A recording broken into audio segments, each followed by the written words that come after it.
This program is brought to you by thepodcastfactory.com.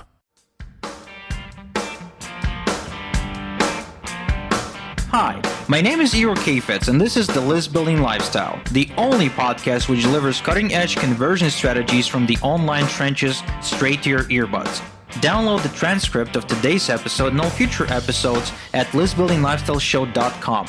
I also invite you to grab a free copy of the Wealthy List Builder Survival Guide at listbuildinglifestyleshow.com/survival. And now, once again, it's time to claim your list building lifestyle. You are listening to The List Building Lifestyle. Welcome back to another edition, and this is a very special episode. Igor, I don't know if you had this growing up, but over here we had pagers growing up, little beepers like the doctors use, and 143 meant I love you. So this is the I love you episode for the List Builders. Oh, wow. Oh, sweet. Well, I only seen pagers when I grew up. On the TV, because I grew up in Ukraine and we used to watch all your guys, TV shows like sitcoms and stuff. Yeah. I definitely saw pagers, but I didn't have one. I didn't have one for sure. I don't even know why I needed one, but I had to have one when I was young. So what do you have in store for us today? Well, today, unlike the previous couple of episodes where we spoke mostly about how to integrate, solo ads and Facebook, and then we're like all that stuff together into one ecosystem. Today I want to be way more specific and talk about something that's not quite pleasant, because it is probably the biggest nightmare any list builder can experience. And of course, I'm talking about having your Autoresponder account shut down, completely shut down. Okay. And so I had a couple of them shut down actually earlier this week, but I'm okay because I have 10 different ones. So I no longer put all my eggs in one basket. But for somebody who's just getting started, that's a big problem. And it happened to one of my clients recently. He had an Aweber list he just started building. It was going well, making sales. The list is, grown, responsive, and they shut him down, okay, because he's got growing too fast. And in fact, and it was also my fault because I was the one sending him traffic. So anyway, He basically started messaging me when it was morning my time, but it was middle of the night for him. He could not fall asleep. He had, heart racing, really just feeling lots of pressure, anxiety. And and then we're talking about a guy who's a grown up, right? Not just an 18-year-old who hasn't experienced anything in life. We're talking about a guy who has a family and who's seen a bunch of things in life, who's really wise and, well, I don't want to say old, but he's way older than me. So he shouldn't be as easily shaken as somebody like me. Back in the day when I got my first one shut down, I was only 19 years old. Okay. So, but it was really difficult for him to deal with. And I did my best to help him through it. And we got him restarted on a different autoresponder after that. But the whole experience was really, really painful. And I forgot what it's like. I really forgot what it's like because my first experience was when I had, it was called Imnica Mail. They're still around, although their delivery, there's better companies out there who deliver much better. But Imnica, I started Imnica back then, and I was doing all kinds of crazy stuff. I was doing a lot of blackhead stuff too, pretending to mail as someone who I wasn't, and doing a lot of, questionable. With the eyebrow raised. Yeah. Lots of questionable stuff, which I'm happy to admit now, but back in the day I wouldn't even admit it. But and I was doing a lot of volume with Imnica Mail, and all of a sudden I log in and I get this notice saying your account is suspended. And they won't tell me why, they won't let me get back in. And so this account was responsible for about 70% of my traffic and 70% of my affiliate sales, because at the time I was heavily reliant on affiliate marketing. Man, I just flipped. I didn't want to eat. I didn't want to have sex. I didn't want to go out. I didn't want to do anything. Okay, my own, all I was thinking about is what the hell am I doing now? That's it. My career in internet marketing is over. Wow. Okay, especially since they wouldn't even give me my leads back. They didn't give you couldn't get the CSV. Oh, crap. So now that I remember that experience, thanks to my friend reminding me, I decided that it was about time we do something like this. We do an episode about what can you do if you have your Autoresponder account shut down. What kind of steps can you take? Is this the end of the world, or are we just, or is it just a bigger issue than it seems. It's time to get your day job back. Is that so? Yeah, let's talk about that, man.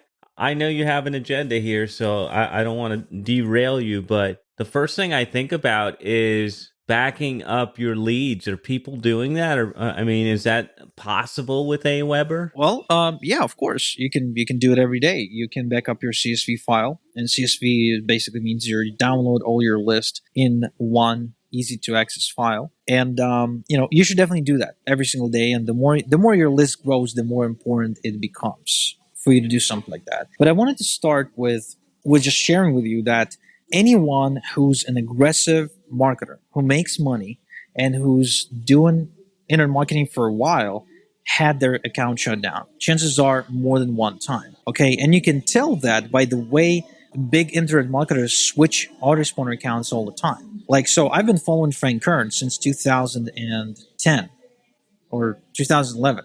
Since then, he switched 6 different autoresponders. Wow. He used Infusionsoft. He used Aweber. He used, it was a self-hosted one, ARP Reach, I think. He used SMTP services. Like, he used a bunch of different ones. And the reason for that is because eventually they either stop delivering or they ban you. Russell Brunson, when I was at the most recent ClickFunnels event, he shared that he had 3 SMTP.com accounts shut down. He had 2 Infusionsoft accounts shut down, 4 Awebers, 5 GetResponses, like crazy numbers, like constant contacts and stuff like that. So having your email autoresponder shut down, especially if you're an internet marketer, meaning that you're selling internet marketing related stuff, is very likely to happen. The bigger you grow, the more likely it is to happen. For instance, if you're using MailChimp right now and you decide at one point to email an affiliate link, you will get shut down because MailChimp does not like affiliate marketers. So, for instance, Mike Dillard, right, he can use MailChimp because he's promoting himself and himself only. And he doesn't even mention money or anything like that most of the time. He's just mailing out content. So that means that he's safe. But the moment he starts promoting something else, which is huge list, and he's got a huge list, right? The moment he emails an affiliate link, he's going to get shut down just like the rest of us. So my point is this.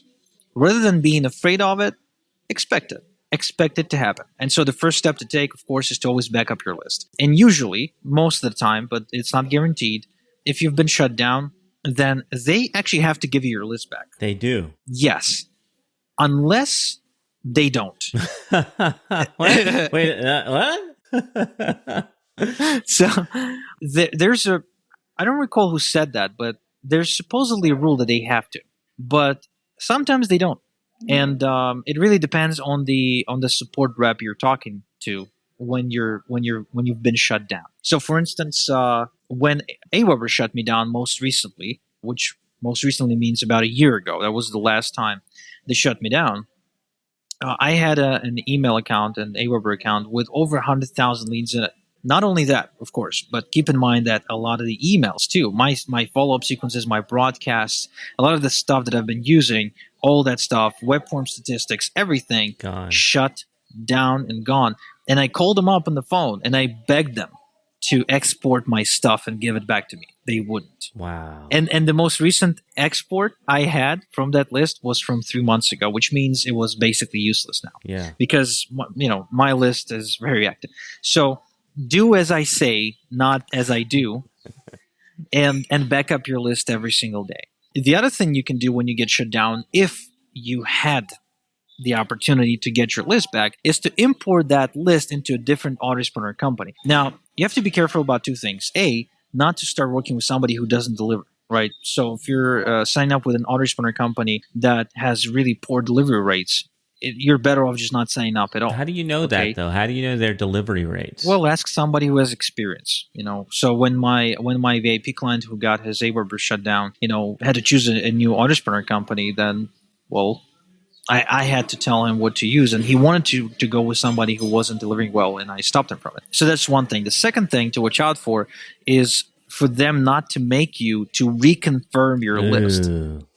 I don't like that. So, yeah. So in other words, an autoresponder company can ask each and every single one of your subscribers that you're importing as a CSV file to click a confirmation link, which means they email them and they say, oh, so and so wants to add you to their list. Click this link to confirm. Ignore this email if you don't want to get added to the list.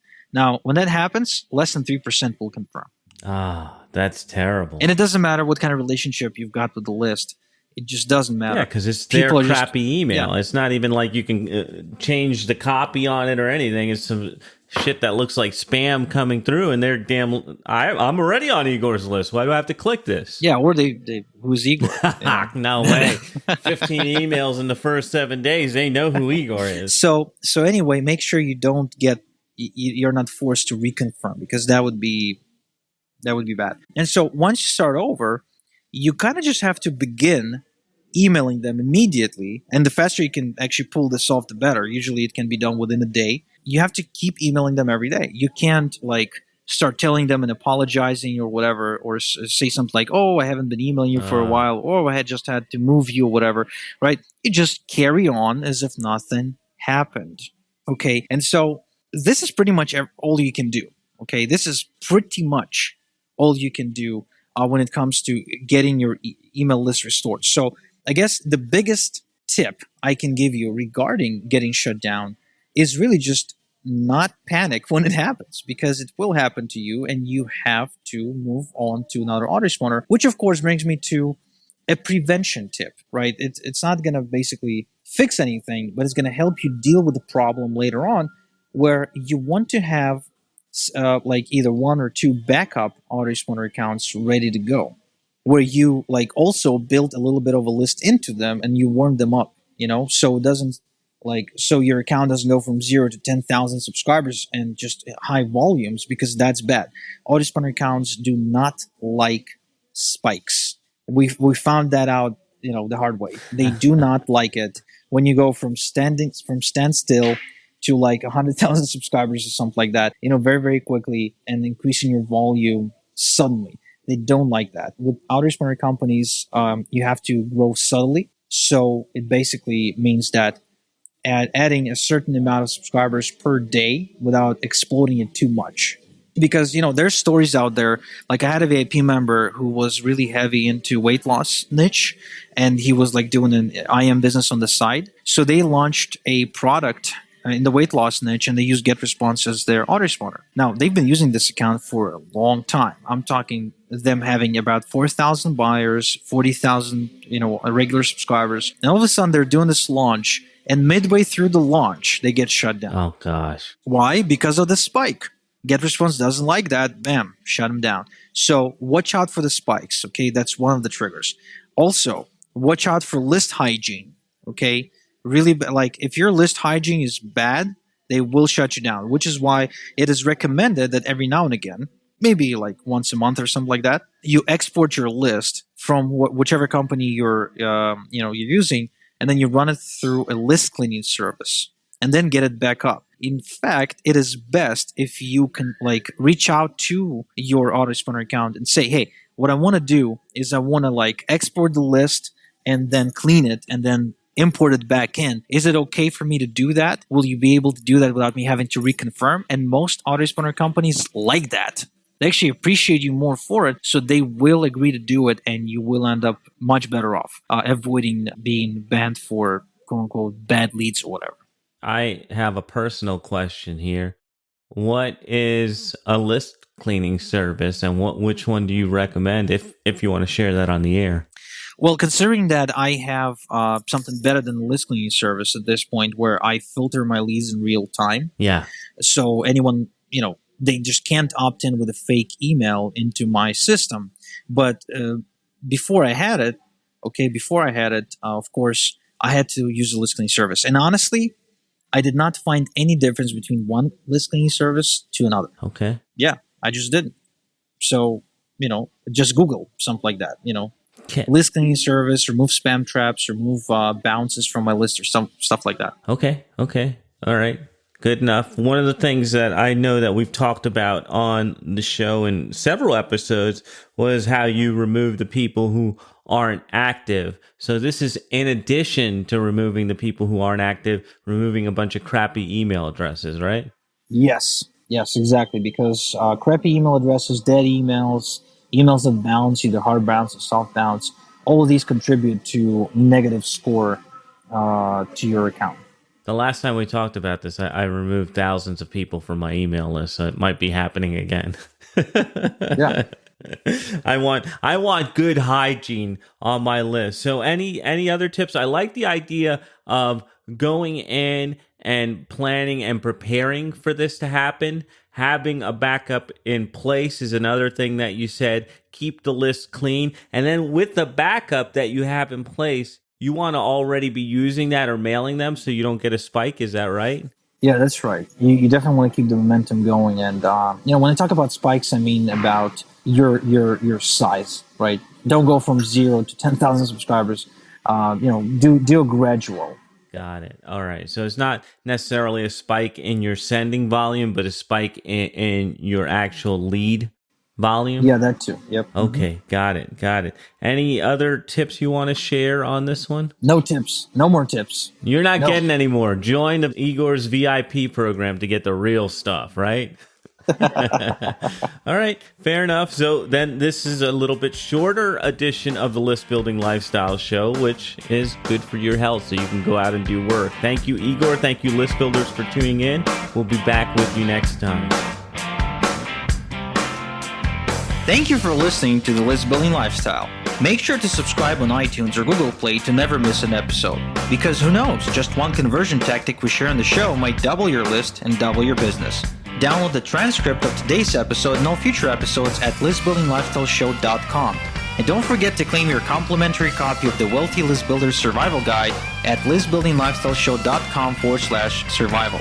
This is Igor Kheifets, and until next time we talk, have a good one.